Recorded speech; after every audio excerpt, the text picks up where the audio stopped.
শনিবার চৈত্র পূর্ণিমা।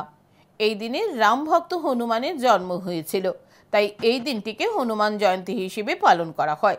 চৈত্র পূর্ণিমা ছাড়াও কার্তিক মাসের কৃষ্ণপক্ষের চতুর্দশী তিথিতে পালন করা হয় হনুমান জয়ন্তী। হনুমান জয়ন্তী উপলক্ষে আগরতলা শহরের বিভিন্ন জায়গায় অনুষ্ঠিত এই দিন হনুমানের বিশেষ পুজো করা হয়।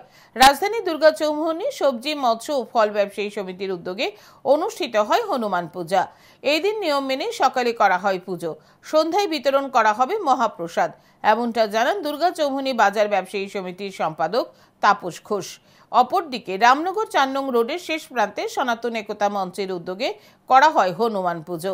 সনাতন একতা মঞ্চের পুজোকে কেন্দ্র করে সন্ধ্যায় রাম, সীতা, লক্ষণকে নিয়ে শোভাযাত্রার পাশাপাশি সাংস্কৃতিক অনুষ্ঠানের আয়োজন করা হয়েছে।